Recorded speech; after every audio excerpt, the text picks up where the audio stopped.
Hello. नमस्कार। कैसे हो सब लोग? बढ़िया। समझ में भी आ रहा है। तो देखिए, अपन अपना जो टॉपिक चल रहा था, भारत में आधुनिक भूगोल का विकास, इसमें अपन ने सामान्य जानकारी कल ले ली थी। और सामान्य जानकारी में अपन ने देखा कि कैसे प्रारंभिक समय में भूगोल का विकास हुआ। पहले विद्यालयों में इसको पढ़ाया जाता था एक सहायक विषय या मिश्रित रूप में। फिर महाविद्यालयों में, उसके बाद में विश्वविद्यालयों में इसकी शुरुआत की अपन ने बात की थी कि कैसे ये आगे आगे बढ़ा था। और इसमें फिर अपन ने जो चर्चा की थी वो प्रथम विश्व युद्ध तक भूगोल का जो विकास हुआ था उसकी अपन ने बात कर ली थी। फिर अपन ने दूसरी जो हेडिंग लगाई थी, आधुनिक भारत में भूगोल का विकास। तो अपन ने इस आधुनिक भारत में जो भूगोल का विकास हुआ, इसके कालक्रम को 3 भागों में बांटा था। जिसमें पहला था अंग्रेजी साम्राज्य की स्थापना का जो पूर्व का काल था, जिसे अपन भारतीय भूगोल के पराभव का काल के नाम से जानते हैं। फिर दूसरा अपने पॉइंट लिखा था ब्रिटिश साम्राज्य का काल, मतलब जिसमें अंग्रेजी हुकूमत थी उस समय का काल, उस समय जो भूगोल का विकास हुआ। और तीसरा अपन ने इसको एक नाम दिया था कि स्वतंत्रता के बाद में या अंग्रेज़ों के चले जाने के बाद में भूगोल का विकास जो हुआ वो। तो आज अपन इनकी विस्तार से चर्चा करेंगे कि किस किस काल में क्या क्या हुआ था और कैसे भारत में भूगोल का विकास हुआ और भूगोल अपना जो वर्तमान स्वरूप है उसको इसने प्राप्त किया। तो ये सारी बातें अपन आज इसमें करेंगे। तो आप सबसे पहले इसमें जो अपन ने 3 पॉइंट आपने बना लिए थे, इसमें से प्रथम जो बिंदु है उसकी आप हेडिंग लगाइए, अंग्रेजी साम्राज्य की स्थापना के पूर्व।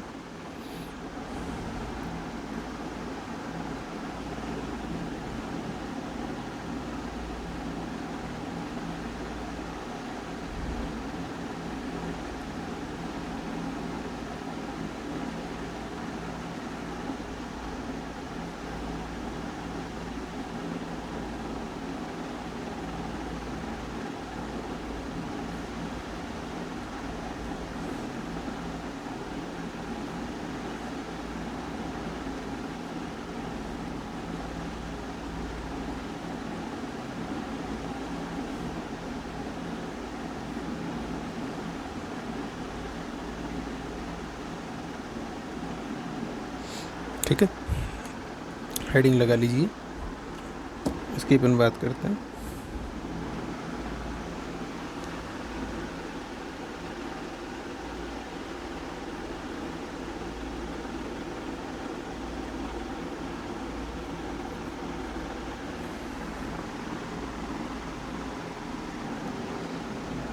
तो देखिए, इस काल की पर अगर अपन बात करें तो इससे पहले क्या था, भारत में जो जनसाधारण है उसके लिए जो बोलचाल की भाषा थी वो संस्कृत थी। अधिकांश कार्य है वो संस्कृत भाषा में होते थे। लेकिन अंग्रेजी हुकूमत की स्थापना के कुछ समय पहले क्या हुआ कि धीरे धीरे जो संस्कृत है इसका उपयोग है वो कम होने लग गया। जनसाधारण ने इसको कुछ कम उपयोग में लेना प्रारंभ कर दिया, क्योंकि इस समय बाहरी आक्रमणकारियों का प्रभाव था और बाहरी जो लोग आए उनके प्रभाव से यहाँ पर संस्कृत का जो महत्व है वो धीरे धीरे कम होने लगा। और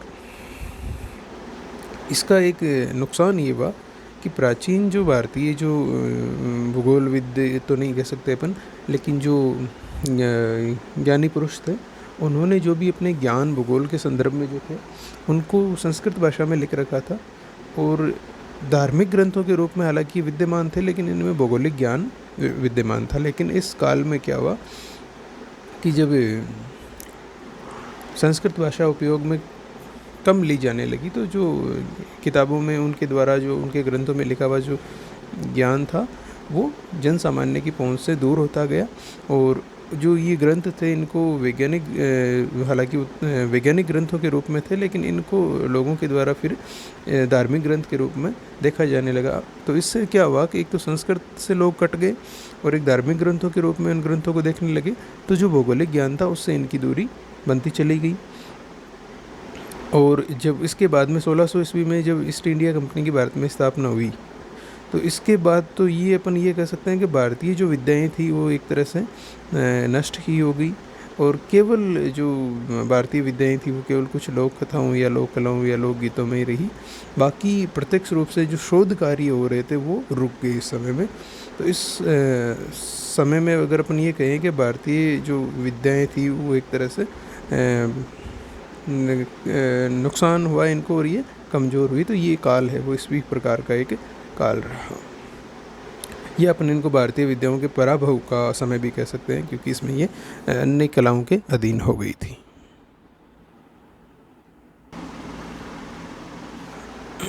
ठीक है, तो अब इसी को अपन लिख लेते हैं।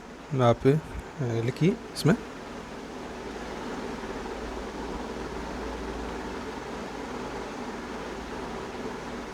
लिखिए, भारत में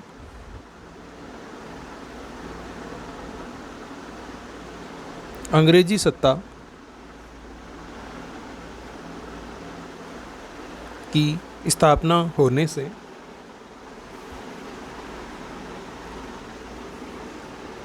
कुछ समय पूर्व ही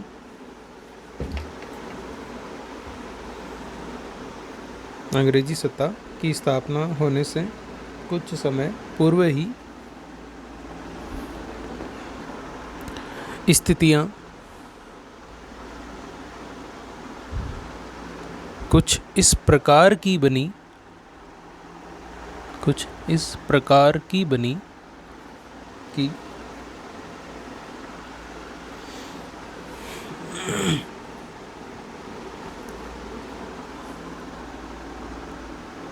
पहले संस्कृत भाषा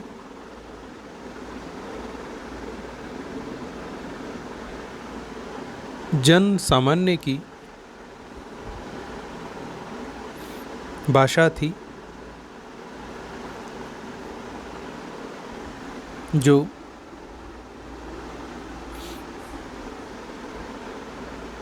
सीमित होते होते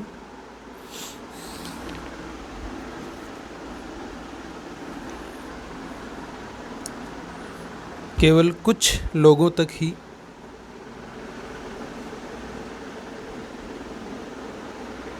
सीमित होकर रह गई।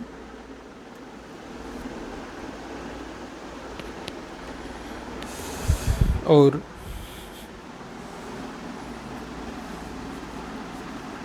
इसका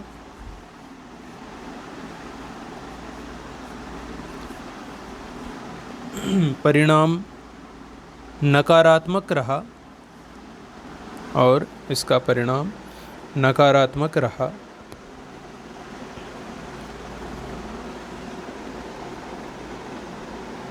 और हुआ यह कि प्राचीन भारतीय विद्वानों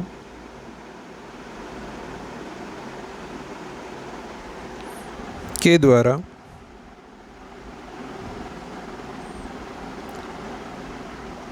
संस्कृत भाषा में लिखे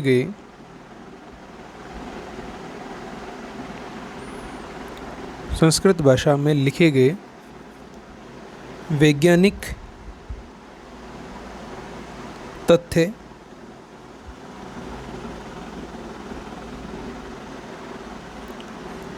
जनसामान्य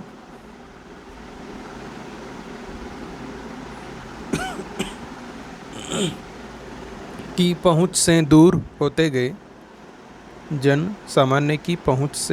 होते गए, और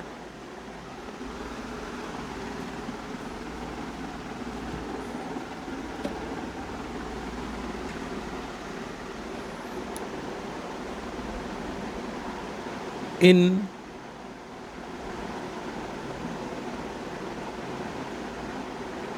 वैज्ञानिक तथ्यों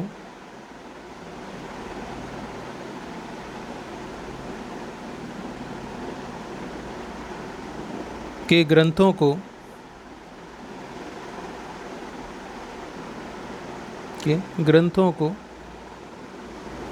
धार्मिक ग्रंथों की संज्ञा दे दी गई,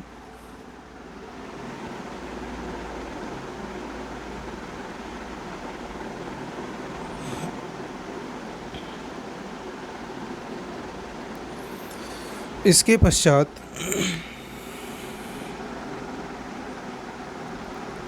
जब भारत में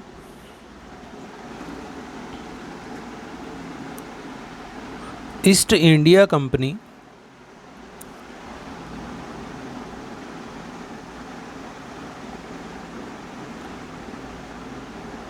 की सत्ता स्थापित हो गई,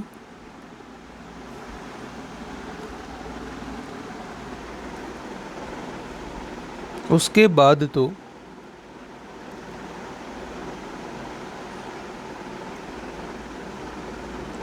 भौगोलिक विद्याएं और ज्ञान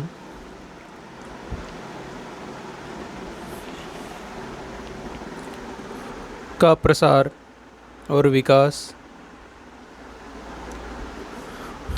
एक तरह से समापन की ओर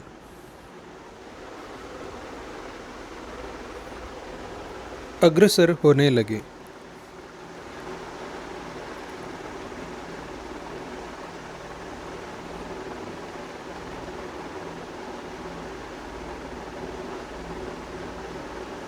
समापन की ओर अग्रसर होने लगे और प्राचीन भारतीय भौगोलिक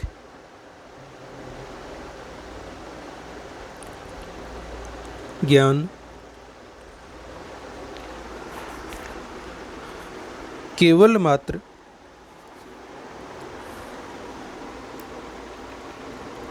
लोक कलाओं, लोक कथाओं और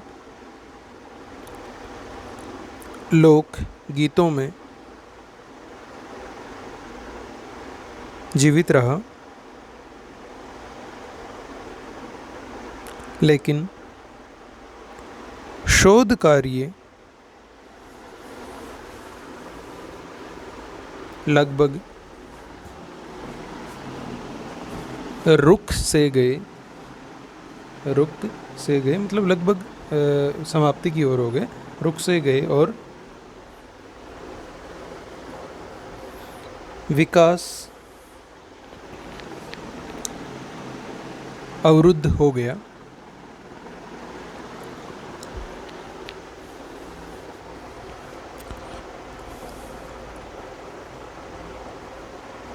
इस प्रकार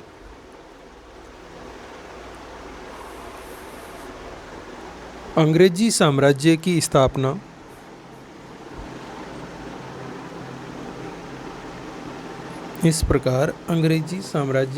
स्थापना से पूर्व का यह काल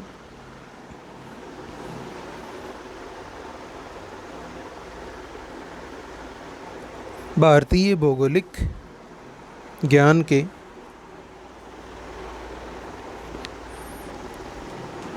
पराभव का समय रहा।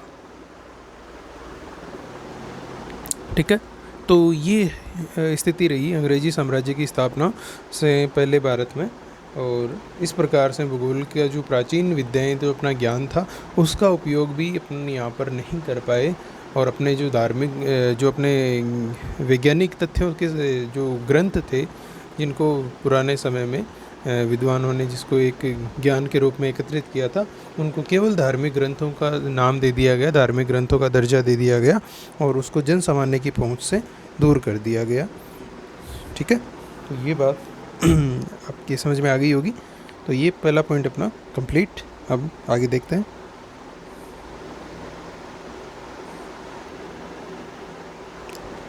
तो अब दूसरा पॉइंट देखते हैं अपन। दूसरा पॉइंट आप इसमें हेडिंग बनाइए।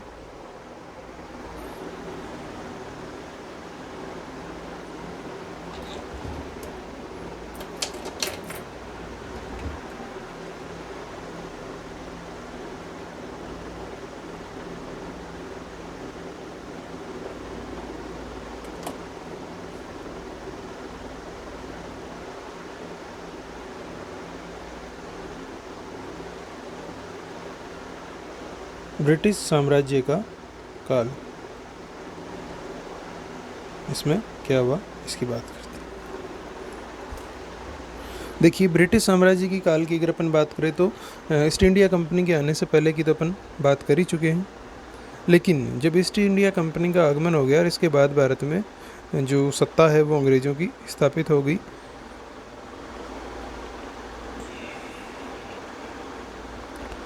और इस काल में क्या हुआ कि जो पाश्चात्य भूगोल है, जो अंग्रेज़ों की भूगोल थी, अंग्रेजी भूगोल, उसकी भारत में शुरुआत हुई। और ये जो शुरुआत हुई, इसको पहले स्कूलों में पढ़ाया जाने लगा, फिर महाविद्यालयों में, और फिर विश्वविद्यालयों में। ये इसका काल रहा। तो अपन इसको कालखंडों के रूप में पढ़ेंगे। लेकिन इससे पहले आप 2-3 लाइनें हैं जो लिख लीजिए, वो एक बार शुरुआत की तौर पे लिखिए। ब्रिटिश साम्राज्य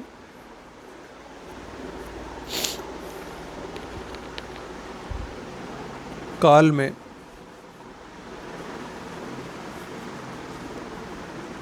ब्रिटिश साम्राज्य काल में भारत में हुए भूगोल के विकास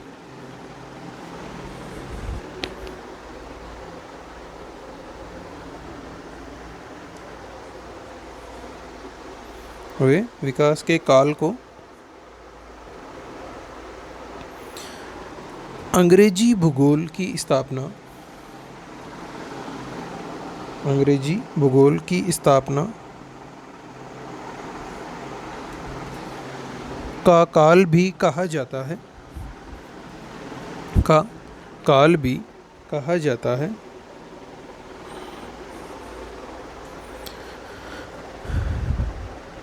इस काल का विस्तार या इस काल का समय भारत में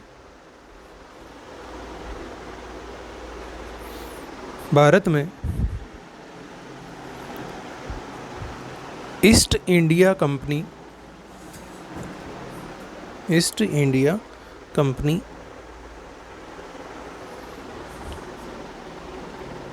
की पूर्ण रूप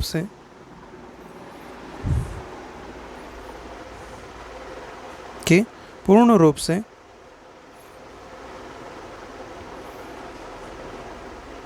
सत्ता स्थापना से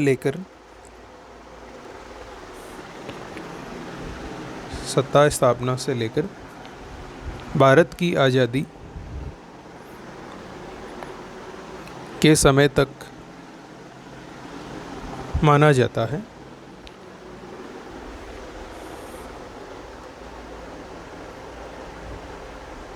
इस समय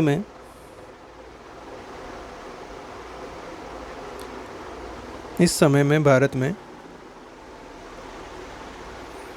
पाश्चात्य भूगोल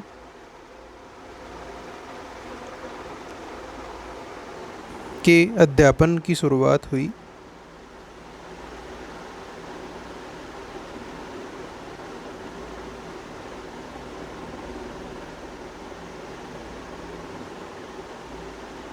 पाश्चात्य भूगोल के अध्यापन की शुरुआत हुई, जिसे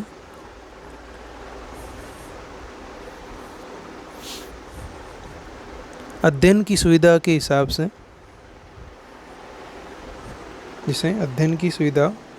हिसाब से निम्नलिखित उपभागों में वर्गीकृत किया जा सकता है।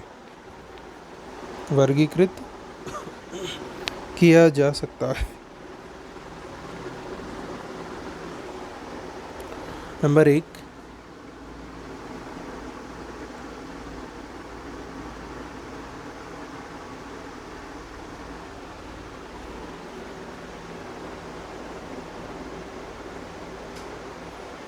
स्कूलों में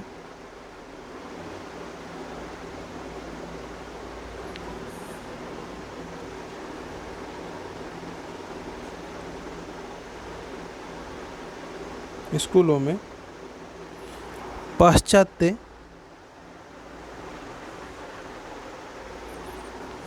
देशों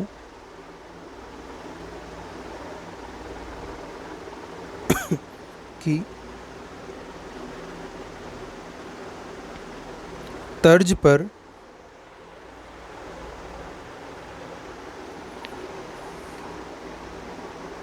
भूगोल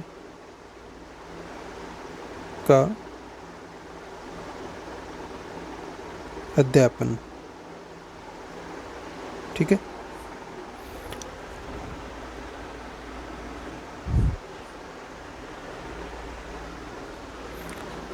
दूसरा लिख लीजिए साथ में, फिर इनकी अपन एक एक की बात करेंगे। दूसरा लिखिए, महाविद्यालयों में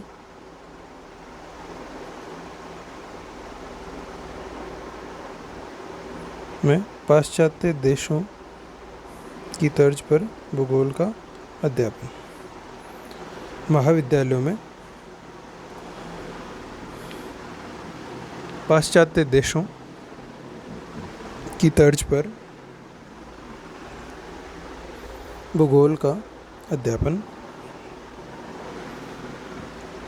और तीसरा लिख लीजिए,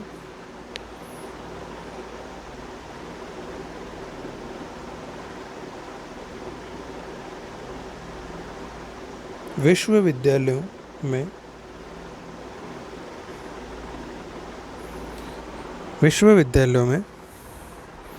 पाश्चात्य देशों की तर्ज पर भूगोल का अध्यापन।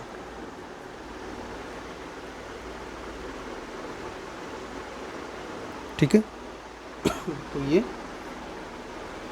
3 भागों में अपन ने इसको विभाजित किया है और इन तीनों की अपन अब बात कर लेते हैं। तो आप इसमें नंबर 1 पे वापस पहली हेडिंग लगा लीजिए, स्कूलों में पाश्चात्य देशों की तर्ज पर भूगोल का अध्यापन। इसकी अपन बात कर लेते हैं। देखिए इसमें क्या हुआ